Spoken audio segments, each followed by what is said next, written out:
여러분 안녕하세요, 삐맨입니다. 오늘은 10월 13일 개봉이 확정된 베놈2 레드 데어 오브 카니지를 보기 전 알아야 할 정보들에 대해 총정리해보려고 합니다.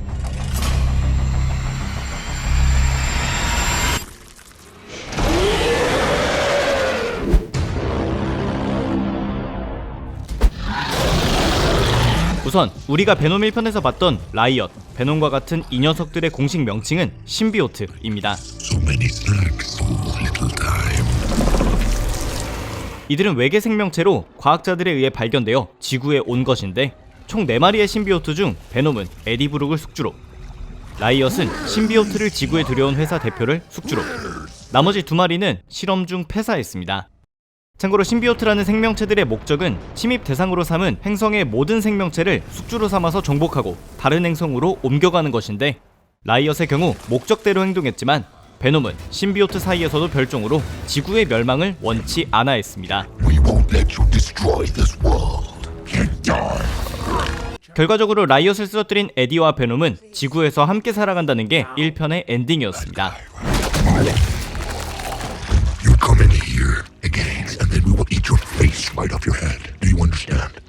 그리고 쿠키 영상에선 연쇄살인마 클리터스 캐서디와 에디의 첫 만남을 보여주었습니다.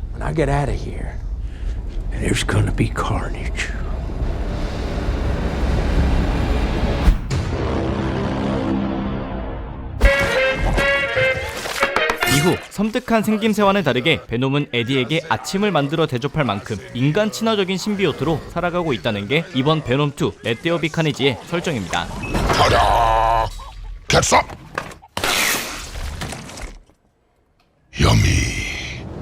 참고로 1편과 마찬가지로 인간에게 식욕을 느끼는 것은 그대로인데, I am happy to eat, Mrs. Chen. No, you cannot eat, Mrs. Chen. What? 명백한 살인이기 때문에 에디는 대안책을 제시하는데, I am starving. To eat those guys! I can't. Sonny and Cher are best friends. 생닭시식은 거부. 그 와중에 초콜릿에 환장하는 모습을 확인할 수 있습니다. The chocolate delivery hasn't arrived yet.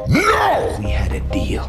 어느 정도냐면 초콜릿을 준비하지 않았다는 편의점 아주머니에게 에디가 정색까지 하는데, 즉 인간과 초콜릿이 베놈의 식욕을 잠재울 수 있는 몇 안 되는 요소임을 파악할 수 있습니다. 인간 친화적인 심비오트라는 설정은 파티장에서 어울려 노는 장면에서도 다시 한번 확인할 수 있는데, 게다가 숙주인 에디에 대한 베놈의 우정도 꽤 강한 편입니다. You are a cancer to everyone who ever loved you. 에디가 모욕적인 언사를 들으면 본인이 나서서 화를 내주기도 하는데, Let me eat him. 문제는 순식간에 달려든 캐서디가 에디의 피를 흡입한 것. I have tasted blood before and that is not it. 여기서부터 베놈 2편의 사건이 시작됩니다. 그렇다면 애초에 이 두 사람은 왜 만났느냐?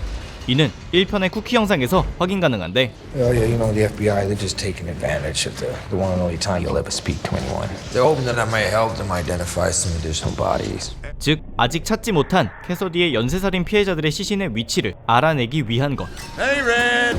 I got a visitor for you. 하지만 이 과정에서 에디의 피를 먹은 캐서디의 사형 집행이 이뤄집니다. You have been tried, convicted, and sentenced to death. May your passing bring closure to the victims' families.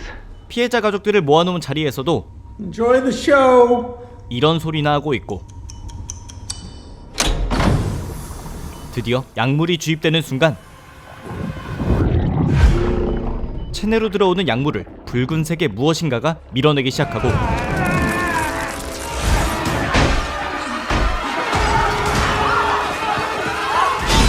결국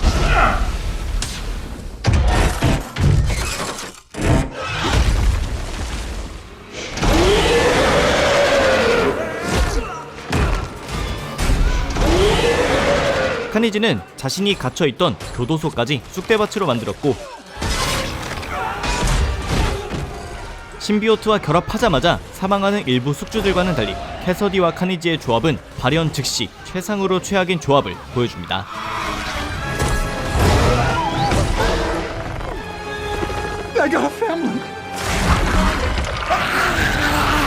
한 가지 알아두시면 좋은 점은 베놈이 에디와 우호적인 관계를 형성하며 지구를 정복하기보단 지키는 쪽을 선택한 것처럼 Your world is not so ugly after all.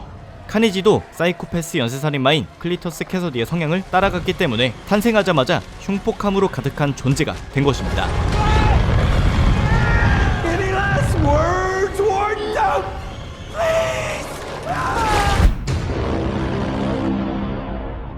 참고로 이러한 전개는 카니지의 탄생기를 담은 원작 코믹스와 굉장한 싱크로율을 보여주는데, 원작에선 에디 브룩이 클레터스 캐서디와 같은 깜빵을 쓰다가 베놈의 힘으로 탈출했고, 탈출하는 과정에서 베놈이 의도치 않게 남겨놓은 자신의 조각 일부가 클리터스 캐서디와 접촉해서 카니지가 탄생하게 된 것입니다.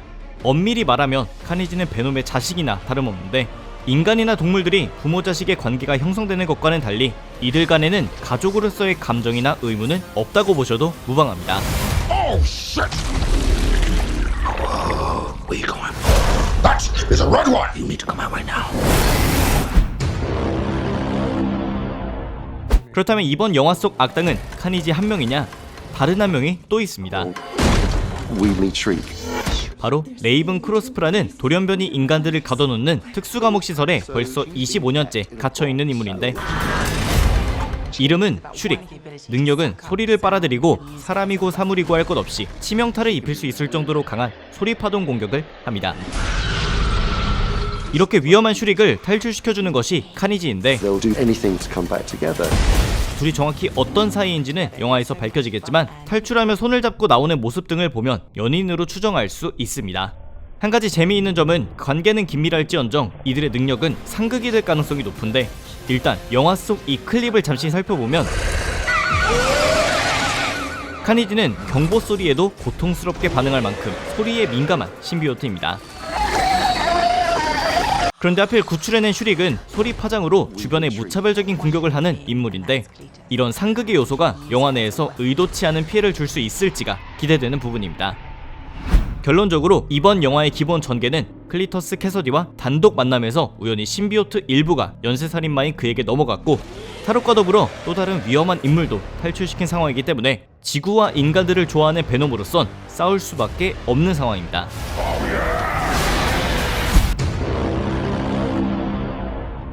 이 외에 알아두시면 좋은 점은 이번 영화에는 그 유명한 데일리 뷰글이 대놓고 등장할 예정이라는 점, 그리고 이 로고는 과거 샘 레이미의 스파이더맨 영화에서 사용하던 것을 그대로 사용했다는 점.